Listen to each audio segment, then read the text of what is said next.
be a bilingual also. Please tell me which way you feel convenient. Sir both दोनों रखिएगा। जी जी जी। सो जैसा कि फैक्टर एनालिसिस नाम से लग रहा है कि फैक्टर बनाना, फैक्टर यानी कि किसी चीज को अलग अलग रिप्रेजेंटेशंस देना। तो हमारे पास जब हम मार्केटिंग या सोशल साइंसेस की बात करते हैं प्रीडोमिनेटली, हालांकि इकोनॉमिक्स में इसका यूज अभी तक कम रखा गया और इसको यूज भी किया जा सकता है, ज्यादातर ये टेक्निक जो है डाटा रिडक्शन का काम करती है। तो डाटा रिडक्शन मतलब कि कई बार हमारे पास बहुत सारा डाटा है किसी खास फॉर्मेट पे या किसी खास आइडिया पे, और अगर हम डाटा को रिड्यूस करके ओवरऑल एक जनरल सिनेरियो देखना चाहें तो फैक्टर एनालिसिस को हम यूज कर सकते हैं। फॉर एग्जांपल जो मार्केटिंग के लोग हैं तो हम ज्यादातर देखते हैं कि अगर एक होटल में एक मैनेजमेंट का ये क्वेश्चन है कि क्या क्या कारण हो सकते हैं जो कस्टमर को पसंद है हमारे होटल में आने के लिए, तो अगर आप कस्टमर से पूछेंगे तो किसी को होटल का नाम पसंद है, किसी को लोकेशन पसंद है, किसी को रेस्टोरेंट का एम्बियंस पसंद है, किसी को लाइट म्यूजिक पसंद है, किसी को खाना पसंद है और किसी को पर्टिकुलर लेवल का खाना पसंद है। और अगर अच्छे होटल्स में बात करें तो कई लोगों को शेफ भी पसंद होते हैं कि ये शेफ है तो हम इसी से ही खाना खाएंगे। तो इन सब चीजों को अगर आप देखें तो एक बहुत लंबी लिस्ट बन जाती है, और अगर मैनेजमेंट कहे कि इन चीजों पे डिसीजन लेना है तो ये मैनेजमेंट के लिए भी बड़ा मुश्किल सवाल है कि तकरीबन 50 से 70 डिफरेंट काइंड ऑफ ऑब्जर्वेशंस पे हम अगर बात करें तो बड़ा मुश्किल होगा। तो मैनेजमेंट क्या चाहेगी कि मैनेजमेंट चाहेगी कि मोटा मोटा हमें एक आइडिया मिल जाए। तो अब आप देखिए कि जिसको होटल पसंद है, जिसको उसकी एम्बियंस पसंद है, तो मोटा मोटा तो हम कह सकते हैं ना उसको होटल पसंद है।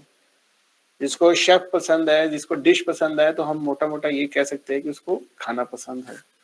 तो हम क्या करते हैं कि जितनी भी स्टेटमेंट है हम देखते हैं कि आपस में क्लोजली रिलेटेड स्टेटमेंट कौन सी है और उनको एक कैटेगरी में हम डाल देते हैं।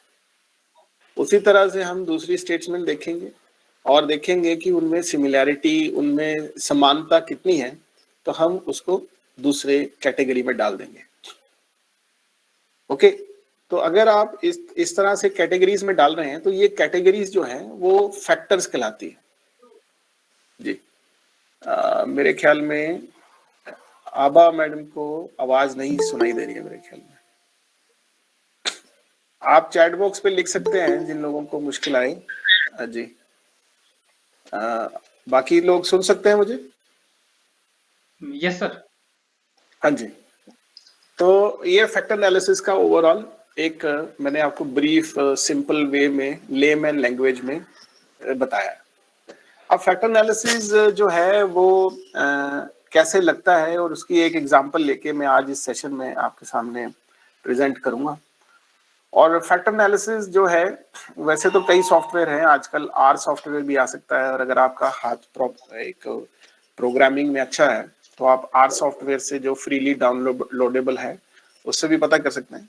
लेकिन मेरे पास SPSS है तो मैं आपको फैक्टर एनालिसिस SPSS में कैसे लगता है, फैक्टर एनालिसिस के मेजर पार्ट क्या होते हैं और फैक्टर एनालिसिस के रिजल्ट्स को कैसे इंटरप्रेट करना है उसके बारे में आज जानकारी देने की कोशिश करूंगा।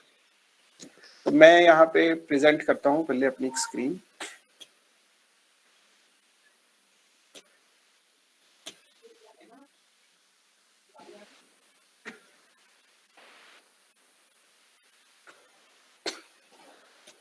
तो ये स्क्रीन आपको नजर आ रही है जी सबको? Yes sir. हाँ जी शैलेंद्र जी। जी जी यस सर जी। So the basic idea of factor analysis is to reduce the data और उसको समरी फॉर्म में कन्वर्ट करना। यानी कि जो भी डाटा है हमारे पास वो मोटा मोटा किन कैटेगरीज में बांटा जा सकता है, हमने वो काम करना है। हालांकि फैक्टर एनालिसिस का भी यही काम है, और इसके अलावा मार्केटिंग में कुछ और टेक्निक्स भी अवेलेबल हैं जिनके साथ हम ये काम कर सकते हैं। और पर इसकी कहानी ये है कि इसकी एक कुछ अजम्पशंस हैं, अगर वो अजम्पशन पूरी होंगी तो फैक्टर एनालिसिस एप्लीकेबल होगा, अगर वो अजम्पशंस पूरी नहीं हो रही हैं तो फैक्टर एनालिसिस एप्लीकेबल नहीं होगा। पहली बात तो ये है कि आपका डाटा इंटरवल या रेशो स्केल में होना चाहिए और आपका डाटा लिक्विड स्केल में होना चाहिए। लिक्विड स्केल का मतलब ये है कि आप स्टेटमेंट वाइज अपने रिस्पोंडेंट से आंसर लेंगे और उसको 5 या 7 के स्केल पे मेजर करने के लिए कहेंगे। Very bad, bad, neither good nor bad, very good और वेरी गुड। तो इस तरह से हम अपने स्केल्स को बना सकते हैं।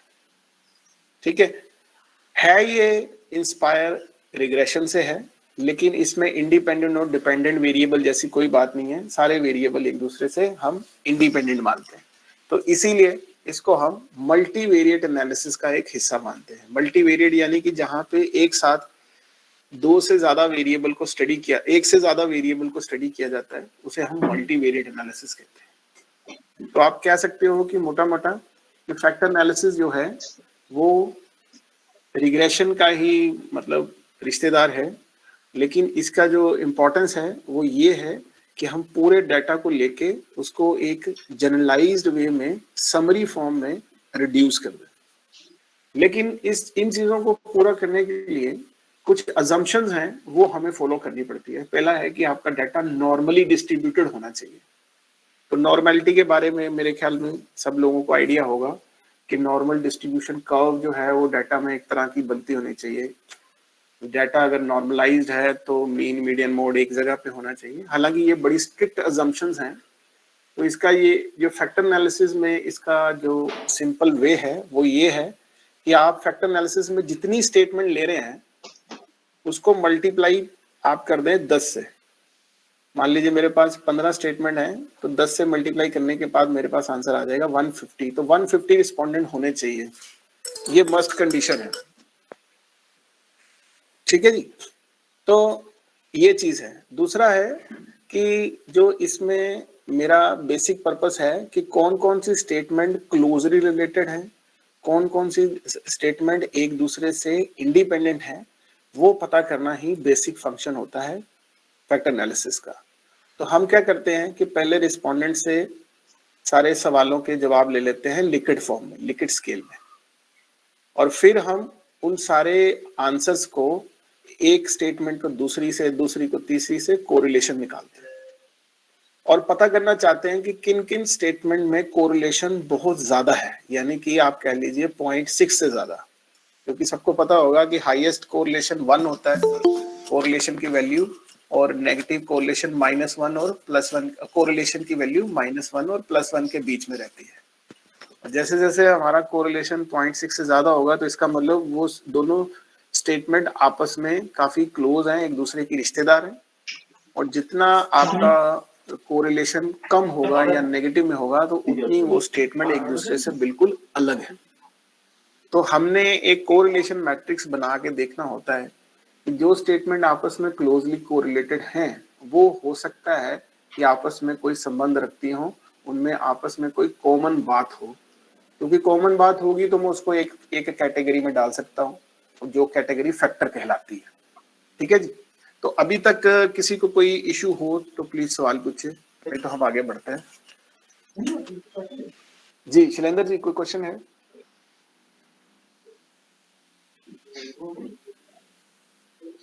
हेलो जी।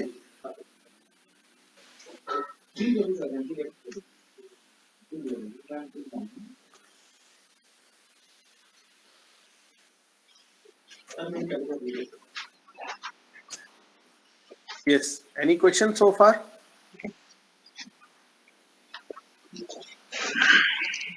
Okay.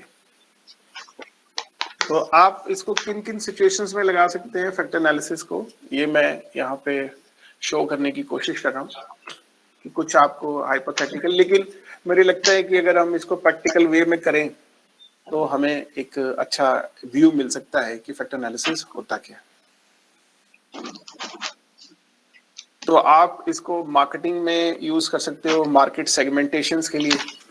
हम सोशल साइंस में या इकोनॉमिक्स में भी अगर हम डेवलपमेंटल स्टडी कर रहे हैं तो हम स्ट्रेटिफिकेशन करने के लिए कि क्या मुद्दे हो सकते हैं, अगर पॉलिटिकल साइंस में कर रहे हैं या इकोनॉमिक्स में कर रहे हैं तो लोगों के मतलब सुधार के प्रति क्या मुद्दे हैं उन मुद्दों को इकट्ठा करके कुछ मेजर मुद्दों पे भी बात कर सकते हैं, तो उसको हम मार्केट सेगमेंटेशन भी कह सकते हैं। या ब्रांड एट्रीब्यूट की लोग चीज खरीदते वक्त किसी ब्रांड की क्या क्या चीजें देखते हैं, ठीक है। जैसे मान लीजिए कि आप अगर कोई लैपटॉप का ब्रांड खरीद रहे हो तो आप कौन सा लैपटॉप प्रेफर करेंगे खरीदने वक्त। तो लोगों के मन में होता है कि जिसकी सर्विस अच्छी हो, जो काफी सालों से इंडिया में हो, और जिस पे ज्यादा से ज्यादा लोगों का एतबार हो। आपके ग्रुप में आप पूछते हो, जब भी आप लैपटॉप खरीदते हो या कोई फोन खरीदना चाहते हो, तो आपने देखा होगा कि जनरली आप ना सिर्फ इंटरनेट से जानकारी इकट्ठी करते हैं, बल्कि अपने यारों दोस्तों से भी बात करते हैं कि कौन सा फोन लेना चाहिए। तो एक्चुअली वो ब्रांड एट्रीब्यूट्स आप ढूंढ रहे होते हो। और इसी तरह से identify the characteristic of price sensitive consumer, price sensitive. तो इस तरह से कोई भी चीज जिसको हम जिसमें बड़े सारे पैरामीटर हों, उसको हम स्टडी करना चाहते हैं, लेकिन एक मैनेजेबल वे में, तो हम फैक्टर्स लिक्विड स्केल में डाटा होना चाहिए।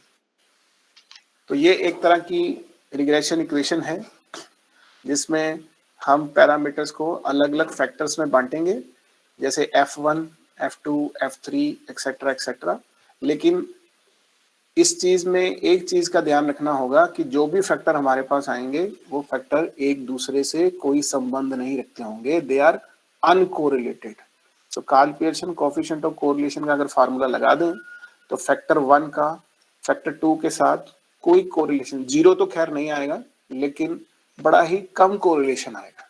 तो इसका मतलब ये है कि फैक्टर एनालिसिस कामयाब तभी माना जाता है कि जो भी फैक्टर हमारे पास आए वो एक दूसरे से बिल्कुल हटके हों, तभी हम उनमें यूनिक वैल्यू ढूंढ पाएंगे, ठीक है। तो बड़ी इंटरेस्टिंग ये एक एनालिसिस है, जिसमें हम इसको आगे भी यूज कर सकते हैं। तो ये एक प्रोसेस है, क्योंकि फैक्टर एनालिसिस एक मेथड नहीं है। जैसे आप कोरिलेशन का फार्मूला अप्लाई कर दे तो कोरिलेशन का आंसर आ जाता है, लेकिन फैक्टर एनालिसिस क्या है, एक मल्टीवेरिएट एनालिसिस टेक्निक है। टेक्निक का मतलब ये है कि इसमें कुछ स्टेप्स हैं जो आपको फॉरवर्ड करने होते हैं, और एक साथ कई सारे रिजल्ट्स हमारे सामने आते हैं। जैसे डॉक्टर के पास जाएं तो वो हमसे पहले ब्लड टेस्ट भी करवा लेता है, अलग अलग टेस्ट करवाते हैं, फिर हमें कहेंगे जी एक्सरे करवा लाइए, अगर जरूरत पड़ी तो अल्ट्रासाउंड, नहीं तो सीटी स्कैन।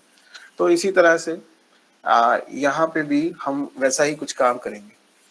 तो पहली बात तो यह है कि फॉर्मुलेट द प्रॉब्लम, कि प्रॉब्लम डिस्कस करें, उस पर एक क्वेश्चनियर बनाएं, क्वेश्चनियर पे स्टेटमेंट रखें, जो क्वेश्चनियर बनाते वक्त जिन चीज़ों का ध्यान रखना चाहिए, the precaution that we undertake, उसको ध्यान में रखते हुए फिर जो भी हमारे पास क्वेश्चंस आएंगे उनको कोरिलेशन मैट्रिक्स में डालेंगे।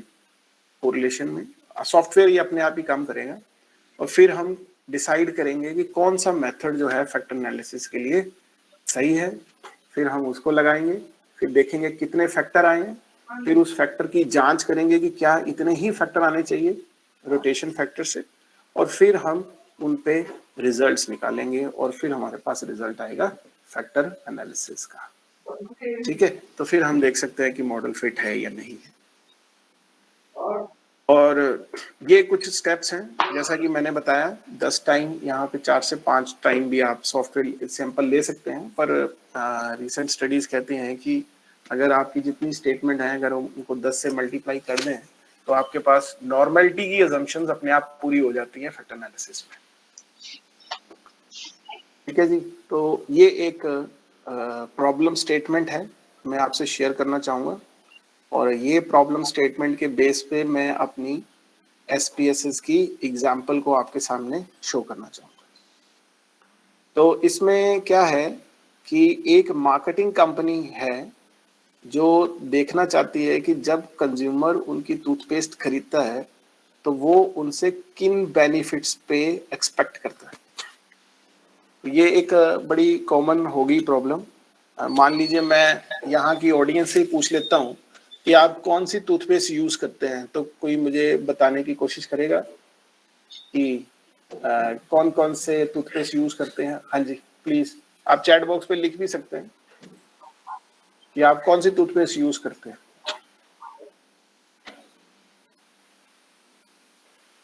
मेरे ख्याल में सब लोग यस। तो कुसुम मैम लिख रही हैं कि पतंजलि दंत कांति है, प्रियंका जी लिख रहे हैं जी Pepsodent. Okay Priyanka ma'am, can you come over the mic? क्या आप पेप्सोडेंट क्यों यूज करते हैं?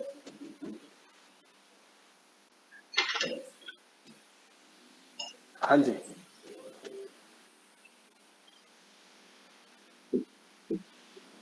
कोई रीजन होगा आपके पास कि पेप्सोडेंट क्यों यूज करते हैं?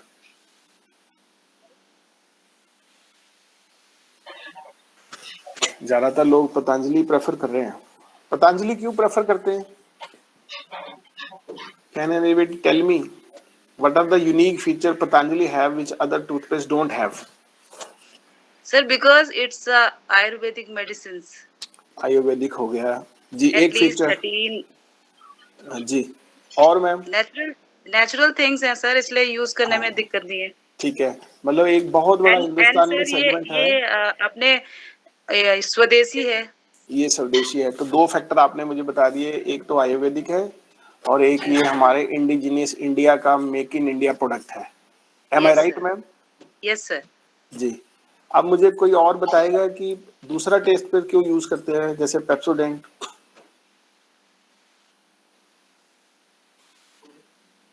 हाँ जी प्रियंका मैम, चलिए कोई और बता दे। ऑडियंस लगता है फैक्टर एनालिसिस देखना चाहती है, तो कोई बात नहीं। कोलगेट, यस आबा मैम बता रहे हैं कोलगेट। आबा मैम, कोलगेट क्यों यूज करते हैं आप? जैसे अभी कुसुम मैम ने बताया कि पतंजलि के दो इंपॉर्टेंट फीचर हैं, तो आप उनको छोड़ के कोलगेट क्यों यूज करते हैं आबा?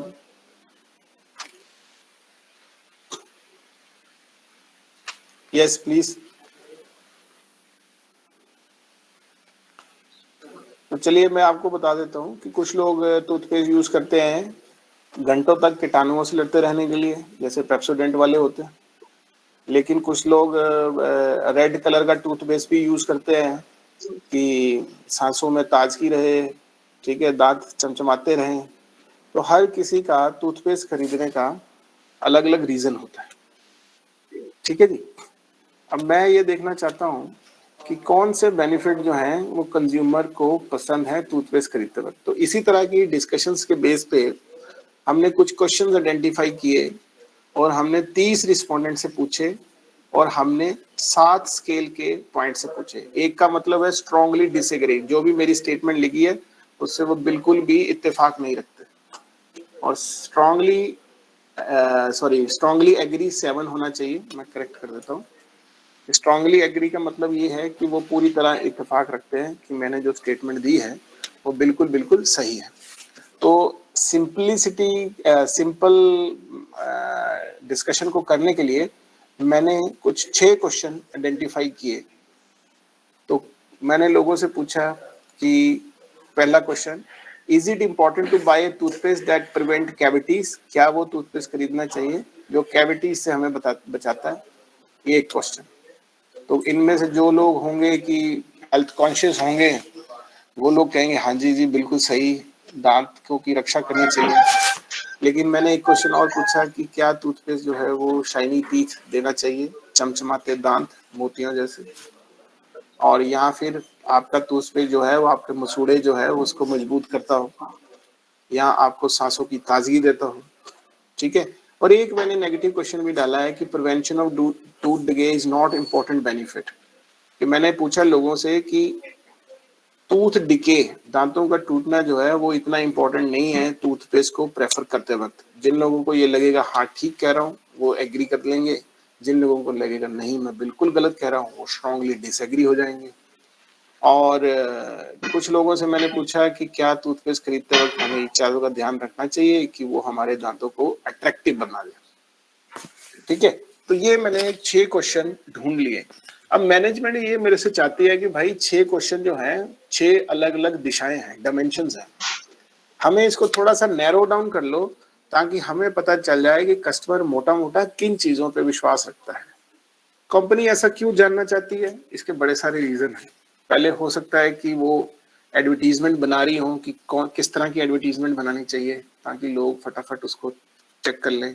जैसे आयुर्वेदिक की मैम बता रहे थे, दंत कांति की है, उसमें बाबा जी खुद आते हैं और वो उसके गुण बताते हैं, क्योंकि उनको पता है कि यहाँ पे एक्टर्स का कोई काम नहीं है, क्योंकि जो लोग दंत कांति खरीद रहे हैं वो आयुर्वेदिक से इंस्पायर्ड है। लेकिन अगर आप दूसरे टूथपेस्ट देखेंगे तो वहाँ पे बड़ा पैसा खर्च के एक एडवर्टीजमेंट बनाई जाती है, मॉडल्स रखे जाते हैं, उनके दांतों में लाइट्स लगाई जाती हैं, है ना, तो कई तरह से समझाया जाता है। तो कंपनी उसके अकॉर्डिंग प्रेफर भी कर सकती है, कंपनी उसके अकॉर्डिंग पैकेजिंग का डिसीजन भी ले सकती है, कंपनी उसके अकॉर्डिंग मार्केट सेगमेंटेशन भी देख सकती है, कंपनी उसके अकॉर्डिंग पैकेजिंग का स्टाइल भी देख सकती है। तो फैक्टर एनालिसिस के जो रिजल्ट्स हैं they lead to another decisions of the management. ठीक है, तो हम पहले इसको कैसे करेंगे, तो मैं आपको दूसरी स्लाइड पे ले जाता हूँ। तो फैक्टर एनालिसिस एसपीएसएस पे कैसे लगाएंगे, तो क्वेश्चन वही था। ठीक है, अब मैंने आपको 6 क्वेश्चंस भी दिखा दिए। क्वेश्चन जो थे वो कैसे काम करेंगे 30 रिस्पोंडेंट, पर मेरा एक ही सवाल था कि इसमें आपके पास 5 या 7 पॉइंट स्केल का लिक्विड स्केल होना चाहिए। ठीक है जी, तो मैंने अपने क्वेश्चंस को कोडिंग दी है। V1 का मतलब पहला क्वेश्चन, V2 का मतलब ये शाइनी टीथ वाला क्वेश्चन, ये ऐसे करते करते 6 क्वेश्चन हैं। तो अगर आप इसको एसपीएसएस में पुट करेंगे तो डाटा कुछ इस तरह से नजर आएगा, जिसमें आप देख सकते हैं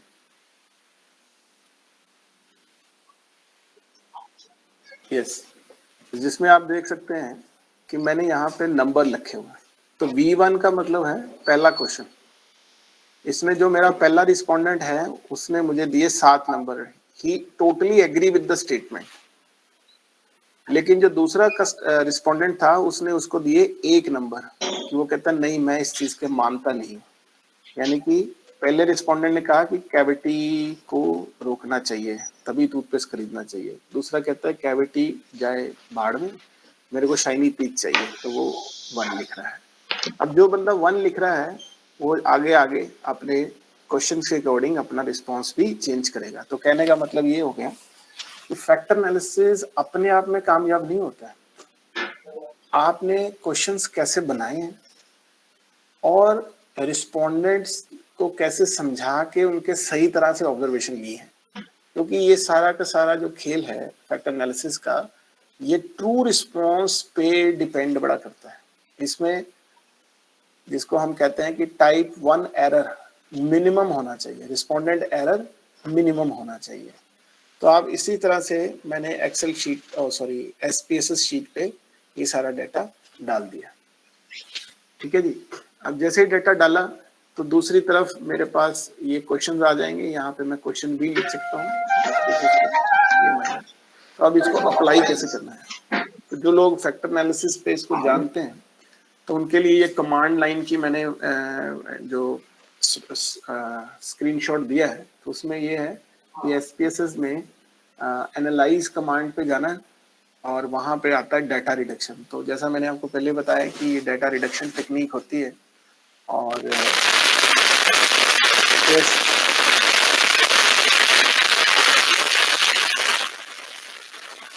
तो डाटा रिडक्शन टेक्निक है जी। और डाटा रिडक्शन टेक्निक में हम कई सारे टेक्निक्स अवेलेबल हैं, कॉरेस्पॉन्डेंस एनालिसिस है, ऑप्टिमल स्केलिंग है, लेकिन हम करेंगे फैक्टर एनालिसिस।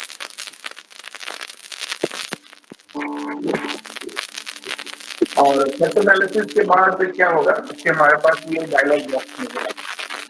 ठीक है, तो मैं ये कोशिश करता हूँ कि आपको सीधा लाइव परफॉर्म करके ही दिखा देता हूँ। तो मेरे पास एक फैक्टर एनालिसिस के रिजल्ट्स हैं।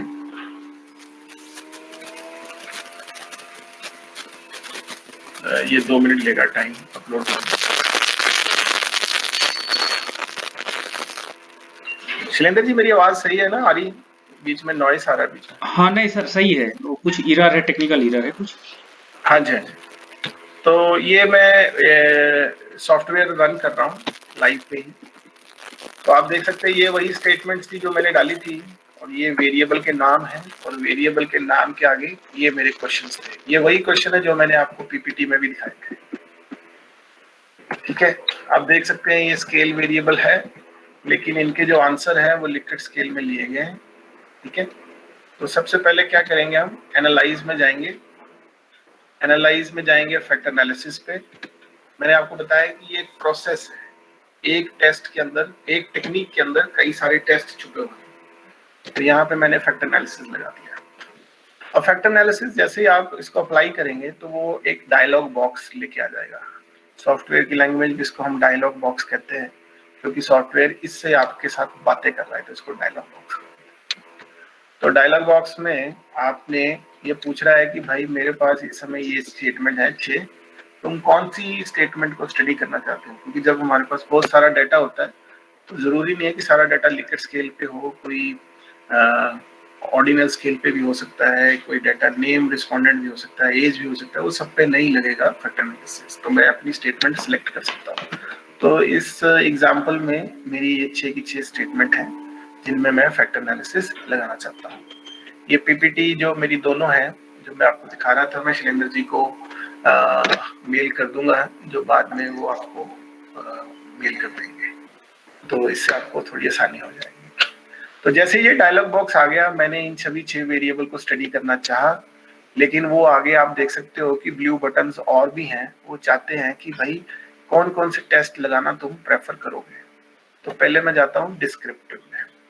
तो डिस्क्रिप्टिव में वो मेरे से 2 चीजें पूछ रहा है, क्योंकि ये सारा मेथड असल में कुछ नहीं है, ये कोरिलेशन मेथड है। आप सब लोग टीचर हो, आपने जब देखा होगा कि जब आप क्लास में ये अनाउंस कर देते हो कि स्टूडेंट्स अपने मन मर्जी के ग्रुप में बैठ सकते हैं एक दूसरे के साथ, तो आप देखोगे कुछ खास स्टूडेंट्स जो खास इलाके से है वो कुछ अलग बैठ जाते होंगे, कुछ लड़के लड़कियां अलग बैठ जाते होंगे। तो वो अपने अपने इंटरेस्ट के हिसाब से, अपने अपने प्रेफर्ड लोगों के हिसाब से दोस्त बनाते हैं, और उसी तरह से फैक्टर एनालिसिस भी कुछ ऐसे ही होता है। तो यहाँ पे एक तो टेस्ट लगाना है जो इम्पोर्टेंट है, बाकी सब जो है उनकी एडवांस स्टडीज करनी पड़ेगी। तो एक तो है कोफिशिएंट मैट्रिक्स। ये कोफिशिएंट कोरिलेशन मैट्रिक्स है, यानी कि 6 की 6 स्टेटमेंट का एक साथ कोरिलेशन आ जाएगा। 1 का कोरिलेशन 2 से, 1 का 3 से, 2 का 3 से, 4 का 5th स्टेटमेंट से, 3rd का 5th स्टेटमेंट, सबका ऐसे कॉम्बिनेशन बनाते हुए हमारे पास सारे कॉम्बिनेशन आ जाएंगे। फिर हमारे पास आ जाएगा KMO वैल्यू। तो KMO वैल्यू इसे केसर मेयर ऑलिन वैल्यू कहते हैं। ये हमें बताती है कि आपका जो डाटा है क्या वो सिग्निफिकेंट रिजल्ट्स दे रहा है कि नहीं दे रहा है। तो कुछ रिजल्ट्स जो है वो, जैसे डॉक्टर अपने पास ब्लड सैंपल रखते हैं कि मिनिमम और मैक्सिमम इतना होना चाहिए तो पेशेंट को हम ठीक मानेंगे, उसी तरह से KM और बर्टले टेस्ट जो है वो हमें बताते हैं कि इस फैक्टर डाटा पे फैक्टर एनालिसिस लगना चाहिए कि नहीं लगना चाहिए। ठीक है, तो इसमें आपने 2 चीजों को याद रखना है। पहला कि कोरिलेशन मैट्रिक्स में सारी की सारी स्टेटमेंट आपस में हाईली कोरिलेटेड नहीं होनी चाहिए, और सारी की सारी स्टेटमेंट आपस में नॉन कोरिलेटेड नहीं होनी चाहिए। अगर ऐसा हुआ तो दोनों केसेस में फैक्टर एनालिसिस नहीं आएगा, रिजल्ट ही नहीं आएगा। और KMO की वैल्यू अभी देख लेते हैं, ये कंटिन्यू कर दिया जाएगा। अब इसके बाद आ गया एक्सट्रैक्शन। एक्सट्रैक्शन क्या है कि एक्सट्रैक्शन का मतलब ये हो गया कि आप और जो फैक्टर है वो किस मेथड से निकालना चाहेंगे। एक जो प्रोमिनेंट मेथड है जो हम लोग ज्यादातर यूज करते हैं, तो वो प्रिंसिपल कंपोनेंट एनालिसिस है। प्रिंसिपल कंपोनेंट एनालिसिस को अलग भी स्टडी किया जा सकता है, अकेले में भी, लेकिन यहाँ पे ये फैक्टर एनालिसिस का हिस्सा है। तो एक तो प्रिंसिपल कंपोनेंट मेथड है, उसके अलावा कई सारे मेथड हैं, लेकिन वो अलग अलग जो मेथड हैं उनकी कंडीशनैलिटीज कुछ अलग होती हैं, उसके कंटेक्स्ट में वो लगाए जाते हैं। लेकिन जो मेरी एग्जांपल है इसके कंटेक्स्ट में आपका प्रिंसिपल कंपोनेंट एनालिसिस ही लगेगा। उसके बाद अनरोटेटेड फैक्टर सॉल्यूशन है, स्क्री प्लॉट है। वैसे स्क्री प्लॉट की जरूरत नहीं होती है। आइगन वैल्यू, जैसे हम मैथमेटिक्स पढ़ाते हुए आइगन वैल्यू निकालते हैं जो पूरे मैट्रिक्स का रिप्रेजेंटेटिव वैल्यू होता है, उसी तरह से आइगन वैल्यू। तो आइगन वैल्यू की आपकी बाय डिफॉल्ट सेटिंग है 1, तो इसको 1 ही रहने देना है, और उसके बाद कंटिन्यू कर देना है। उसके बाद रोटेशन फैक्टर है। रोटेशन फैक्टर में कई सारे मेथड हैं, तो हम यहाँ पे ज्यादातर वेरी मैक्स ही लगाएंगे मार्केटिंग के केस में। ठीक है जी, स्कोर्स हमें नहीं चाहिए, ये निकाल देते हैं। तो ये सारे प्रोसेस हो गए। अब जैसे ही ये प्रोसेस कंप्लीट होता है प्रेस ओके करने से आपको SPSS एक रिजल्ट की शीट पे ले जाएगा। उस रिजल्ट की शीट पे ये जो सारे टेस्ट छोटे छोटे मैंने अप्लाई किए थे, इन सब के रिजल्ट्स वहां पे आने शुरू हो जाएंगे। तो आप देख सकते हो कि आपके सामने यहाँ पे लेफ्ट टॉप पे अलग शीट बन गई है, कोरिलेशन मैट्रिक्स भी आ गया है, KMO के रिजल्ट्स भी आ गए हैं, कॉमनैलिटीज भी आ गई हैं, वेरिएंस एक्सप्लेन्ड भी आ गया है, कंपोनेंट, ये सब आ गया। मैं अब आपको इसके बारे में जानकारी दूंगा। सबसे पहले है कोरिलेशन मैट्रिक्स। कोरिलेशन मैट्रिक्स जैसा मैंने पहले समझाया कि अगर मेरे पास 6 स्टेटमेंट है तो 6 स्टेटमेंट में आपस में कोरिलेशन क्या है। तो यहाँ पे आप देख सकते हो कि सेकंड स्टेटमेंट और फर्स्ट स्टेटमेंट नेगेटिवली लो कोरिलेशन है, लेकिन थर्ड स्टेटमेंट, ये कर्सर अगर आपको नजर आ रहा है, तो थर्ड स्टेटमेंट और फर्स्ट स्टेटमेंट का आपस में गहरा संबंध है। तो इसका मतलब फर्स्ट स्टेटमेंट और थर्ड स्टेटमेंट आपस में एक जैसी ही है, इनमें कॉमनैलिटीज है। और यहाँ पे आप देख सकते हो फिफ्थ स्टेटमेंट और फर्स्ट स्टेटमेंट में नेगेटिवली हाईली कोरिलेटेड है, यानी कि ये बिल्कुल एक दूसरे से दूर दूर है। तो आप अगर आप ध्यान से देखें तो क्वेश्चन भी पढ़ें, तो क्वेश्चन में है कि दांतों का टूटना और टूथपेस्ट का खरीदना कोई संबंध नहीं रखता है, जबकि यहाँ पे ये क्वेश्चन है कि मैं टूथपेस्ट ही वो खरीदूंगा जो दांतों को टूटने से बचाए, उनमें कैविटी ना हो, उसमें मतलब खराब ना हो दांत। तो नेगेटिवली आना ये स्वाभाविक है।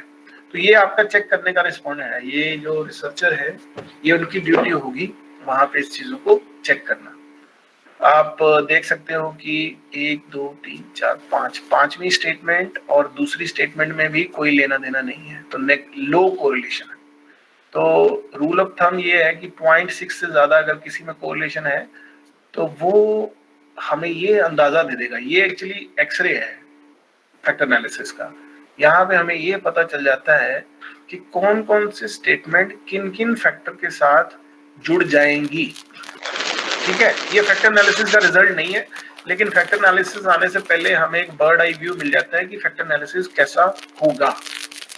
ठीक है, अभी तो मेरे पास 6 स्टेटमेंट हैं, कई स्टडीज में 50-50 स्टेटमेंट भी होती हैं, तो वहां पे फैक्टर एनालिसिस से आप ज्यादा कुछ ढूंढ नहीं सकते। तो इसका तरीका क्या है, अगर ढूंढ नहीं सकते तो आपको पहले ये देखना पड़ेगा KMO और बर्ट रेट टेस्ट। तो रूल ऑफ थंब है कि KMO की वैल्यू 0.6 से ज्यादा आनी चाहिए। अगर ये 0.6 से कम है तो फिर थोड़ा डाउट है कि आपका फैक्टर एनालिसिस सही तरह से काम करेगा कि नहीं करेगा। और बटले टेस्ट ऑफ स्पेसिफिसिटी सिग्निफिकेंट होनी चाहिए, यानी कि यहाँ पे SIG सिग्निफिकेंस वैल्यू है, ये एक्चुअली प्रोबेबिलिटी वैल्यू है। इसके रिजल्ट जो है वो 0.05 से नीचे आने चाहिए, जो कि मेरे केस में आ भी रहे हैं। तो इसका मतलब ये है कि जो डाटा मैंने पंच किया है वो डाटा किसी हद तक मेरी जरूर मदद करेगा फैक्टर्स को अलग अलग करने में या कैटेगरीज को बनाने में। ठीक है जी। तो शैलेंद्र जी, अभी तक मेरे ख्याल में सब कुछ ठीक चल रहा है? हाँ सर, सब लोग सो रहे हैं अच्छी तरह से? हाँ सर, बहुत अच्छा चल रहा है। नहीं, मैंने कहा सब लोग सो भी रहे अच्छी तरह से? नहीं सर, एक्टिव है थोड़ा सा। सॉफ्टवेयर के मामले में ना सब लोग थोड़ा सा कंसंट्रेट होकर सुनते हैं। अच्छा जी जी, हाँ। ठीक। मुझे लगा किसी की खराटों की आवाज नहीं आ रही, माइक सबने ऑफ किया। ठीक।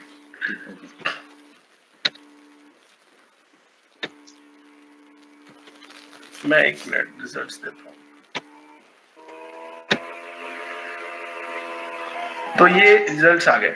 अब यहाँ पे एक टेबल आता है कॉमनैलिटीज का, तो अब ज्यादा मैथमेटिक्स में मैं नहीं जाऊंगा।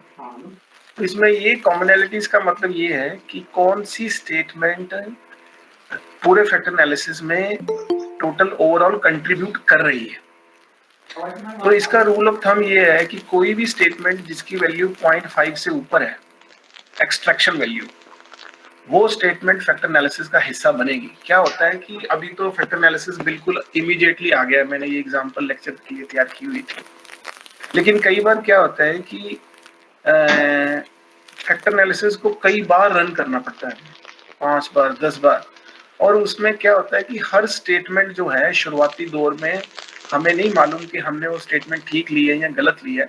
तो फैक्टर एनालिसिस में क्या करते हैं, हम पहले एक बार फैक्टर एनालिसिस रन कर लेते हैं, उसके बाद सारी स्टेटमेंट्स की कॉमनैलिटी चेक करते हैं, जिन स्टेटमेंट की कॉमनैलिटी 0.5 से नीचे हो उन स्टेटमेंट को डिलीट करके, यानी कि सॉफ्टवेयर एक बार बाहर निकाल के फिर दोबारा फैक्टर एनालिसिस रन करते हैं। ये हम तब तक करते रहते हैं जब तक सभी स्टेटमेंट जो बची हैं उनकी वैल्यू 0.5 से ऊपर ना हो जाए, क्योंकि अदरवाइज अगर किसी स्टेटमेंट का कंट्रीब्यूशन ही नहीं है और उस स्टेटमेंट को हम दोबारा कंट्रीब्यूट कराएं जानबूझ के, तो नेचुरली आप अंदाजा लगा सकते हैं कि फैक्टर एनालिसिस में वो कंट्रीब्यूट नहीं करेंगे।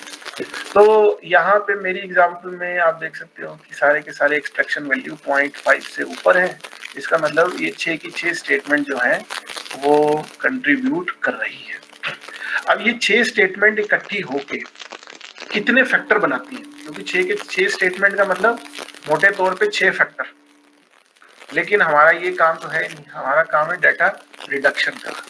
तो डाटा रिडक्शन का मतलब 6 स्टेटमेंट से भी आगे हम और छोटा हो जाए, यानी कि गन्ने के रस से गुड़ बनाना है। तो यहाँ पे एक टेबल आ जाता है जिसे हम कहते हैं टोटल वेरिएंस एक्सप्लेन्ड टेबल। इस टेबल में ये 3 हिस्सों में बटा हुआ है, initial eigen values, extraction sum of loading and rotation sum of loading.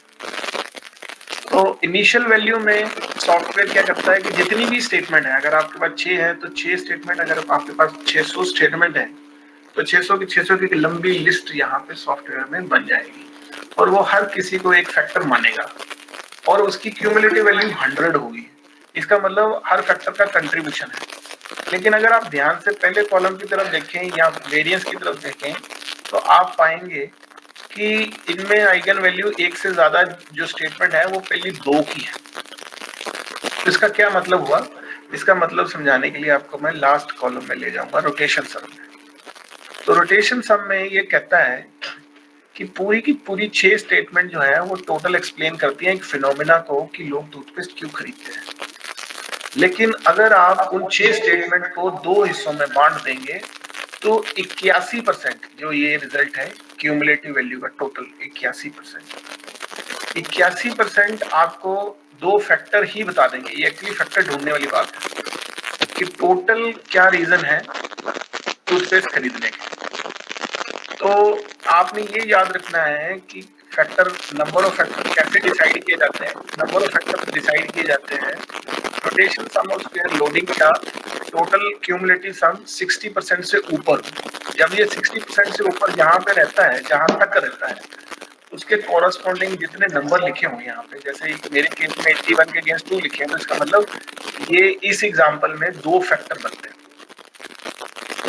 2 factor बनते हैं। अब सवाल है कि 2 फैक्टर मैंने बना लिए, यानी कि 6 स्टेटमेंट 2 फैक्टर में समा जाएंगी, लेकिन कौन सी स्टेटमेंट किधर जाएगी ये एक यक्ष प्रश्न है जिसका उत्तर हमें ढूंढना पड़ेगा। तो हम इससे सेटिस्फाइड होते हैं कि नहीं होते हैं, हम देखते हैं कंपोनेंट मैट्रिक्स। कंपोनेंट मैट्रिक्स को नहीं देखना चाहिए क्योंकि कंपोनेंट मैट्रिक्स एक डायमेंशन देती है, तो हमें देखना चाहिए rotated component matrix. Rotated component matrix जो है वो ये बताता है कि एक चीज को फाइनल रिजल्ट निकाल के सॉफ्टवेयर उसको दोबारा तोलता है एक नए डायमेंशन में और पता करना चाहता है कि कौन सी स्टेटमेंट किस कैटेगरी में जा रही है। तो इस तरह से हर स्टेटमेंट 2 फैक्टर में बढ़ चुकी है। कौन सी स्टेटमेंट किस फैक्टर में जाएगी इसका एक अंदाजा लगाना अभी बाकी है। तो ये कैसे लगाते हैं इसका मैं आपको एक एग्जांपल दे देता हूँ।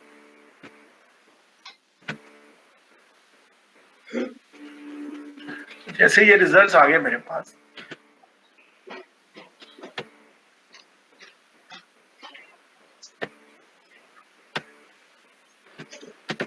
तो आपने क्या करना है कि हर स्टेटमेंट के आगे देखिए नंबर है, तो ये नंबर जो है बड़ा नंबर है।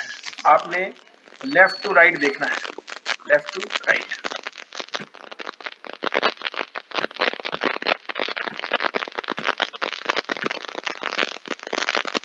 ओके जी, आपने देखना है लेफ्ट टू राइट। मैं दोबारा दिखा दूं।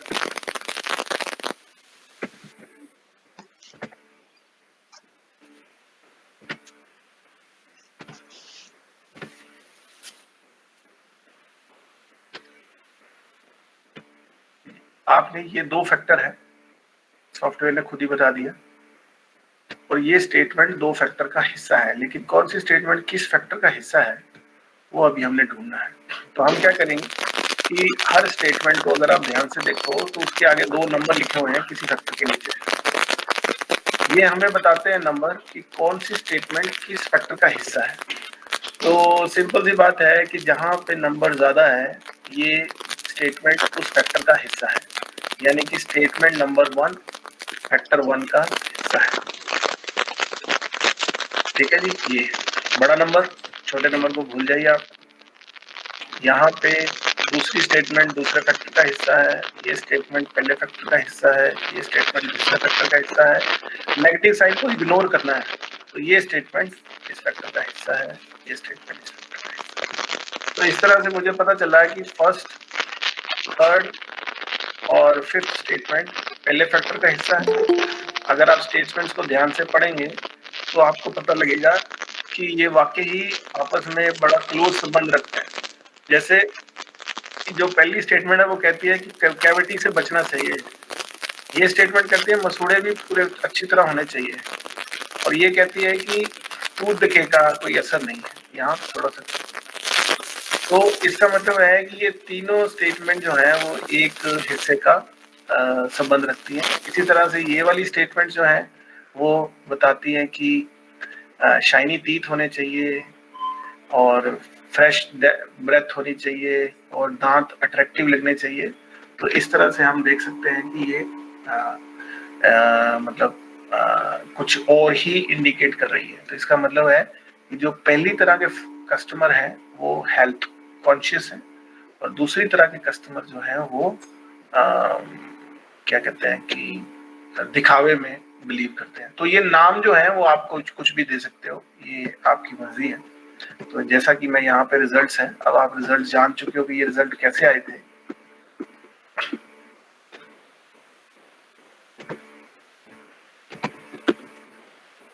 तो ये वो रिजल्ट्स हैं। मैंने इनके नीचे इंटरप्रिटेशंस भी दी हुई हैं, जो मैं अभी इंटरप्रिटेशन बोली है ये इंटरप्रिटेशंस भी मैंने दी हैं ताकि आपके लिए मुश्किल ना हो कि कौन कौन सी वैल्यू कितनी होनी चाहिए। और ये हमारे रिजल्ट्स आ गए।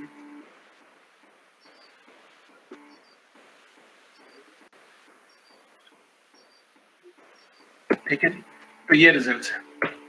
तो यहाँ पे आप देख सकते हो कि रिलेशनशिप शो हो चुके हैं, 0 वैल्यू आ चुकी है, और स्टेटमेंट नंबर 1, 3 और 5 एक ही डायमेंशन को लीड करते हैं। तो इसका मतलब ये है कि ये वो थे। अच्छा, ये जो नाम देना है ना, ये सॉफ्टवेयर नहीं बताएगा आपको, ये आपको खुद ढूंढने पड़ेंगे। सारी स्टेटमेंट जो एक फैक्टर का हिस्सा है, उस फैक्टर के हिस्से को कंबाइन करके उसका क्या मतलब बनता है, उसकी मतलब एस्थेटिक सेंस क्या है होनी चाहिए, उसके बेस पे आप नाम दे सकते हैं। जैसे मैंने इसका नाम दे दिया हेल्थ बेनिफिट, तो आप इसमें हेल्थ कॉन्शियसनेस भी लिख सकते हो। मैंने दूसरे का नाम दे दिया सोशल बेनिफिट, तो आप इसमें ये भी कह सकते हो कि डेमोन्स्ट्रेशन इफेक्ट है, लोगों को हेल्थ की इतनी परवाह नहीं है, और यहाँ पे ये है। तो इसका मतलब मोटे तौर पे मेरी एग्जांपल में अगर मैं ये 6 क्वेश्चंस को ही सब कुछ मानूं और पता करना चाहूं कि टूथपेस्ट खरीदते वक्त लोग क्या देखते हैं, तो मैंने कंपनी को बता सकता हूं कि मोटे तौर पे कुछ कैटेगरीज हैं जो हेल्थ बेनिफिट देखती हैं, कुछ कैटेगरीज जो हैं वो सोशल बेनिफिट देखती हैं। और अगर आपका टूथपेस्ट जो है वो आप शाइनी टीथ के नाम पे बेच रहे हो, या फिर आप बताते हो कि घंटों तक सांसों की ताजगी रहती है, तो इसका मतलब ये है कि आपको फिर अपनी एडवर्टीजमेंट भी इस तरह से करनी चाहिए जिसमें ये वर्ड यूज हो, शाइनी टूथ, फ्रेश ब्रेथ और अट्रैक्टिव टीथ। अगर ये करेंगे तो जो कस्टमर सोशल बेनिफिट या डेमोन्स्ट्रेशन इफेक्ट पे यकीन रखते हैं वो आपको उसी अकॉर्डिंग इसके आंसर्स देंगे। ठीक है जी, तो इस तरह से ये फैक्टर वैल्यू हमने पता कर ली। जी सर,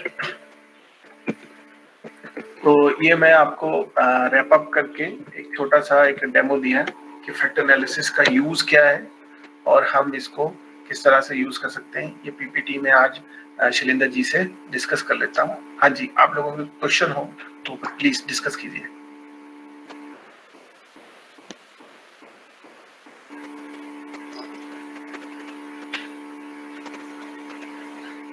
हाँ जी शैलेंद्र जी, कोई क्वेश्चन है?